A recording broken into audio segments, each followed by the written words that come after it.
Fala aí, galera do sexto ano, tudo bem com vocês? E aí, pessoal, vamos lá para mais uma aula de geografia hoje, né? Hoje vamos fazer a correção, pessoal, das páginas 380 até a 382, são só duas páginas aí, né? Facinho de corrigir. Depois a gente vai começar a falar da próxima unidade, que são os impactos ambientais em áreas rurais, tá bom? Então vamos lá, pessoal, peguem a apostila de vocês, abram aí na página 380, eu vou ler a questão, falo a resposta para vocês, vocês corrigem aí, coloquem um certinho se acertou. Se errou, passa a borracha, coloca certinho, corrige aí, escreve corretamente aí pra gente deixar a correção bem feita certinha aí pra dar sequência na unidade, tá, pessoal? Lembrando que tão importante quanto fazer é corrigir. Não adianta você fazer a atividade e não corrigir, porque a mesma coisa não tiver feito, né? É igual você jogar na Mega Sena e não ver o resultado. Você precisa ver se você ganhou ou não, se você acertou ou não, pra saber o que você pode melhorar ali, né, na sua atividade. Bom, vamos lá. A primeira questão falava o seguinte: diferencia a Revolução Agrícola da pré-história da que ocorreu no século XVIII. Então você vai fazer o seguinte, pessoal, qual que é a diferença da Revolução Agrícola da pré-história para o século XVIII?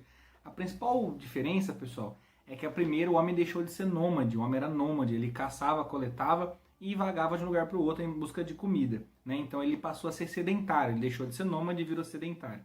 Esse é o primeiro ponto. O segundo ponto é que já na segunda Revolução Agrícola, né, ele começa a usar técnicas mais avançadas, né, com o aumento da produção no campo, através de ferramentas mais modernas, né? Então, devido a isso, ele começou a produzir mais. Então, a primeira é a grande mudança do Paleolítico para o Neolítico, essa é a primeira revolução agrícola, a gente pode dizer. Já do século XVIII, a gente fala aqui, a século XVIII já é bem mais evoluída, né? O ser humano passa a usar técnicas mais modernas para conseguir ter mais alimento aí. Bom, essa é a questão 1. A questão 2, pessoal, complete as frases a seguir. Letra A. A agricultura intensiva é a resposta da letra A, tá, pessoal? E da B, a agricultura extensiva. Então, a A ficou agricultura intensiva, sistema praticado comumente em países desenvolvidos. Nos países menos desenvolvidos, quando utilizado, é destinado ao mercado externo. Né? Essa é intensiva. E a extensiva é um sistema agrícola caracterizado pelo uso de técnicas rudimentares e tradicionais na produção, né? Então essa é a resposta aí, ficou a letra A, ficou agricultura intensiva e na B ficou agricultura extensiva. Questão 3 agora, pessoal. Qual é a nova fronteira agrícola brasileira e que aspectos dessa região tem atraído agricultores? A região conhecida como Mato Piba, tá, pessoal? Mato Piba, formada por Maranhão, Tocantins, Piauí e Bahia, né? Os aspectos que têm atraído os agricultores a comprarem e cultivarem nessa região são os baixos preços das terras, terreno propício à mecanização e regime de chuvas favoráveis ao solo fértil. Ou seja, chove nessa área bem, é um lugar bom para plantar, as terras têm uma boa produtividade, têm um preço acessível, então muitos agricultores estão indo para essas áreas aí para ter a nova fronteira agrícola brasileira, a nova área de produção agrícola brasileira. Questão 4, pessoal, explique a agricultura empresarial no Brasil e apresente suas características. A agricultura empresarial no Brasil, pessoal, faz o uso intensivo de terras nas grandes propriedades, né? Uso intensivo, com emprego de insumos, né? De adubos, máquinas modernas, rações, sementes, ou seja, grande investimento tecnológico. Distribuição de produtos agrícolas aí por todo o Brasil. Esse tipo de produção é destinado para exportação. Muitas vezes, pessoal, o tipo de agricultura empresarial ele é voltado para exportar, né? Para vender para fora do Brasil. Exemplo aqui de alguns produtos que são da agricultura empresarial. Soja, cana-de-açúcar, né, as carnes, né, que é a criação de bois aí, né, pecuária, celulose, né, que é as plantações de eucalipto, outros tipos de árvore, café e frutas. São os tipos de produção que o Brasil empresarial, o Brasil também usa para exportar.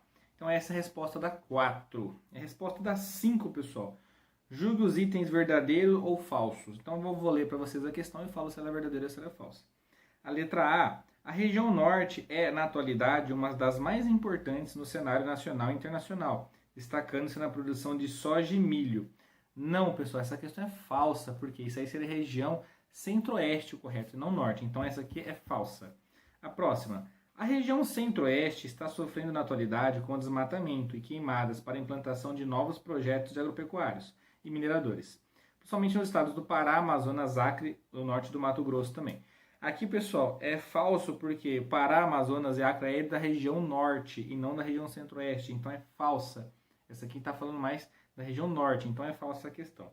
E a letra C, A região sul vem passando nos últimos anos por uma modernização em grandes propriedades e se especializando em culturas como soja, milho, trigo e pecuária bovina. Então, para finalizar aqui, essa é verdadeira. Então, a última questão da 380 ficou falso, falso e verdadeiro, né? Questão 5 aí, falso, falso, verdadeiro. E assim a gente encerra a correção das atividades. Agora começa a correção da tarefa, né? Porque essa página era atividades. Agora a página seguinte é tarefa. Então vamos lá, pessoal. Explique a grande inovação tecnológica da Revolução Verde, né? Bom, a grande inovação tecnológica, pessoal, é que surgiu os OGMs, organismos geneticamente modificados, né? Ou transgênicos, são alimentos modificados em laboratório para ficarem mais resistentes a pragas, né? Para serem alimentos com uma alta produtividade, né? Um dos exemplos mais fortes aqui é a soja transgênica, né? Muito utilizada no Brasil aí, né? Então é um exemplo aí. Geralmente esses tipos de alimento eles são mais resistentes a agrotóxicos, né? A pragas, então é um alimento que tem muita produtividade comparado a outros. Mas também, né, algumas pessoas são contra esse tipo de alimento porque dizem que não é tão saudável, né? Eles falam que a soja transgênica pode causar danos ao ser humano e à saúde do ser humano. Então varia muito aí de opinião se os OGMs, né, os organismos geneticamente modificados, eles são tão bons quanto os naturais, né? Então tem um questionamento aí. Mais um exemplo disso é a soja transgênica, por exemplo, um alimento transgênico. Na questão seguinte, pessoal, perguntava assim: observem a imagem ao lado e expliquem a forma de agricultura que está relacionada. Bom, vocês têm uma imagem aí de um trator, uma máquina trabalhando, provavelmente uma colheitadeira, né? E você pode dizer que é uma agricultura aí, pessoal, empresarial, é um agronegócio, né? Produtividade muito alta, uso intensivo de fertilizantes, ferramentas modernas, sementes aqui, elevado grau de modernização e mecanização agrícola, né? Você vê que uma pessoa faz a colheita de uma área bem grande ali com as colheitadeiras, né? E conserva mais o solo, então é um tipo de agricultura empresarial nessa imagem da 2 aí. Na 3, pessoal, no que consiste a agricultura de jardinagem? Onde ela acontece e que tipo de produto agrícola é produzido com essa técnica? A de jardinagem, pessoal, são pequenas propriedades ou médias, né, na região sul e sudeste asiático. Essa técnica é praticamente manual para colheita e plantação e colheita aí de produtos, né, como o arroz, né? Então, se você colocou aí na região da Ásia e o principal produto é o arroz, né, a técnica de jardinagem, você acertou. A risicultura, tanto faz você colocar arroz ou risicultura aqui, né, plantação de arroz ou risicultura. E aí vem a questão 4. Agricultura, pessoal, explique a agricultura familiar no Brasil e apresente suas características. Bom, a agricultura familiar é aquela que é feita pela própria família, os agricultores aí, né, responsáveis por abastecer os centros urbanos no país. Esses produtores fornecem cerca de 70% dos alimentos, né, que consumimos diariamente, como arroz, feijão, milho, né, mandioca, frutas e hortaliças.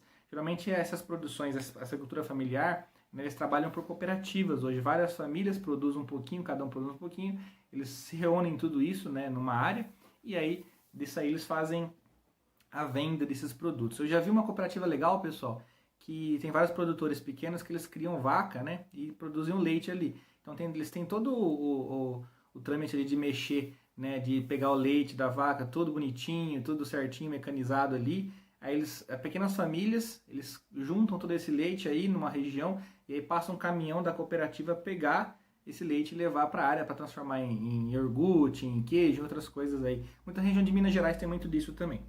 Bom, aí a gente finaliza aqui a questão 4. A agricultura familiar, né, ela produz vários tipos de alimentos no Brasil, né, e ela é muito importante também porque ela fornece ela tem um número bem alto aí, porcentagem de importância na economia brasileira.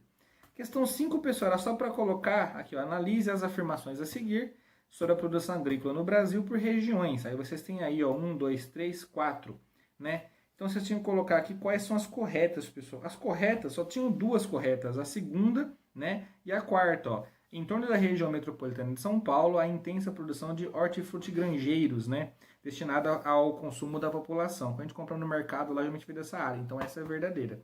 E a 4, ó, no sertão nordestino ocorre a produção de frutas, uva, manga, goiaba, coco verde, melão, melancia, acerola, maracujá, banana. Só essas 2 que estavam corretas, tá? Então, letra D de dado, a resposta da 5 da 381. Aí, pessoal, para finalizar nossa correção, na 382 vocês têm a atividade Você Aprendeu. O Você Aprendeu, como eu falei para vocês, é um resumo, né, um básico, é uma introdução do fichamento de vocês, do que vocês viram na unidade. Então vocês podem colocar, ó, revoluções agrícolas. A primeira revolução agrícola foi a questão do homem passar do paleolítico para o neolítico, ele começar a deixar de ser caçador e coletor e virar sedentário ali, agricultor, né? A segunda revolução agrícola foi quando teve o aumento da produtividade, técnicas mais, né, eficazes de produção agrícola. Revolução verde, a gente fala que é o uso da tecnologia, o uso da biotecnologia, né, da ciência, da genética, né, dos OGMs aqui, para melhorar a produtividade. Sistemas de produção agropecuária, agricultura intensiva, né, aquela que você usa fertilizantes, químicos, herbicidas, tratores, colheitadeiras, técnicas avançadas e modernas, né? Essa aí nas grandes propriedades, geralmente voltadas para exportação. Já a extensiva, aquela mais simples, utilizando enxada, utilizando técnicas mais rudimentares, mais antigas, né? Usando ferramentas mais simples para trabalhar e mais o trabalho manual mesmo, né? Do ser humano aí. Então é essa baixa mecanização, digamos assim. No Brasil, a agricultura no Brasil tem diversos tipos. Ela, após 1960, a gente pode dizer que ela foi influenciada aí pela industrialização, tecnologia. O Brasil é forte em vários tipos de agricultura, no agronegócio, no empresarial, mas também tem muita produção familiar aí, né? Agricultura familiar, né? No campo ainda é muito forte. O Brasil ainda é um país bem agrário, bem forte nesse quesito. E os produtos agrícolas e grandes regiões do Brasil, né? Podemos citar aí, ó, pecuária de leite, mandioca, né? No Centro-Oeste tem a soja, pecuária bovina, soja, milho, trigo, né? Que mais? Cana-de-açúcar, laranja, eucalipto. No Nordeste tem cacau, frutas, cana-de-açúcar, no Sudeste também. Ou seja, o Brasil é bem destacado. O Brasil tem uma pluriculturalidade de tipos de alimentos aí nessa questão. Bom, pessoal, finalizamos aqui a página 382, né? Pelo nosso cronograma aqui, ó, a gente vai começar a falar agora da 383, impactos ambientais em áreas rurais. Infelizmente, galera, para você ter uma área rural, você ter uma plantação, tudo, digamos, ter uma área de produtividade, muitas pessoas desmatam, tiram as áreas naturais e começam a fazer a plantação ali. Ah, professor, mas eles estão tirando a área verde e continua verde, porque tem plantação. Bom, tem um problema. Quando você planta só um tipo de produto no solo, você enfraquece o solo. E sem contar que na sua plantação, né, de uma plantação, uma fazenda enorme de plantação, por exemplo, você está tirando ali o habitat natural de alguns animais, né? Você está tirando a casa deles. E muitos fazendeiros aí ficam bravos porque os animais invadem a plantação deles e, né, destroem ali a plantação, mas na verdade quem invadiu a área quem invadiu aí foi o ser humano que invadiu a área do animal, e não o animal invadiu a área do ser humano, né? Então essa é essa questão. Então a gente vai falar um pouquinho agora dos impactos ambientais em áreas rurais. O que acontece se o ser humano não tiver estrutura, não tiver, digamos, consciência, não usar o uso sustentável do solo, ele pode prejudicar muito a natureza, mesmo sendo uma plantação, né? Bom, a gente tem logo na introdução da página aqui, o 383, um caminhão aqui, né, pegando a colheita, depois de um trator do lado aqui, né? Eles estão fazendo ali a colheita de um produto, se eu não me engano aqui. Vocês podem ver que aqui vai falar um pouquinho, ó, da questão de todo o processo, né, de uso do solo, digamos assim, né? Como insumos agrotóxicos, fertilizantes, podem prejudicar o solo, né? Aí, pessoal, você tem, ó, contudo, mesmo números animadores da produção agrícola mundial, né, propiciados pela Revolução Verde, ainda persiste a fome e aumento de impactos ambientais relacionados à produção agrícola. A gente viu uma parte da água, não sei se vocês lembram algumas unidades anteriores, acho que uns 2, 3 meses atrás, a gente viu, né, o Mar de Aral, que é um lago imenso que praticamente sumiu, acabou a água dele porque foi utilizada toda aquela água para a agricultura, né, sem dar tempo da natureza repor aquela água. Aí que está o problema, né? Se o ser humano usar a natureza de maneira errada, ele pode prejudicar muito. E um dos pontos também que a gente pode estar citando aqui, exemplo, é o desmatamento. O desmatamento, a gente sabe, né? A gente viu que as árvores, aí, a vegetação, os tipos de florestas naturais, elas servem ter um ciclo perfeito. Elas têm digamos que uma rotatividade né, do índice pluviométrico, a chuva tem a ver com isso, né? A absorção da umidade pela natureza, né, pelas árvores. Aí se você tem um tipo de desmatamento, você desregula tudo isso. Isso também acontece muito nas regiões brasileiras, no centro-oeste, no nordeste, no norte, porque muita gente desmata para ter mais fazenda, para ter mais pasto para criar animal, para ter mais área de plantação, né? Isso prejudica muito o meio ambiente. Vocês vão ver na página 384, exemplo aqui, ó, a criação de gado, né, em área desmatada. Essa área onde o gado está sendo criado era uma floresta e foi tirada para ter espaço para o gado ficar, né? Então, parece ser natural, mas não é, pessoal. Nessa área aqui você está prejudicando muito a natureza porque você invadiu a área da floresta, né? Então você tem até um pouquinho aqui, ó, o estado das florestas no mundo.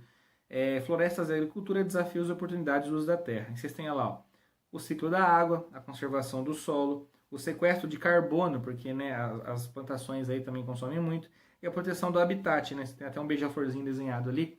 Essa imagem aqui vocês vê, né, o que precisa para, né, a questão toda de uma plantação envolvida, né, numa área rural. E aí, pessoal, ao observarmos o infográfico, percebemos que as florestas são importantes para a manutenção do ciclo da água, para a fauna e para a conservação do solo. Contudo, a maior perda das florestas no mundo é para a prática de agricultura, ou seja, a maior área desmatada no mundo de floresta é para ter área de agricultura, né, para ter fazendas, aí, criação de gado ou plantações diversas aí. Bom, pessoal, eu vou parar aqui na página 384. Na próxima aula eu vou explicar para vocês a poluição do solo e da água. A gente vai ter o jogo rápido, né? Vamos falar aí de todos os detalhes, né, da parte seguinte aqui. Vamos falar da erosão, né? A erosão também é um problema muito grave do solo. Desertificação, arenização. Para depois a gente começar a fazer os exercícios e finalizar a apostila, beleza? Então, pessoal, paramos aqui. Anotem que paramos na página aí, tá? 384 e na próxima aula a gente dá sequência. Obrigado pela atenção, sexto ano. Até a nossa próxima aula de Geografia.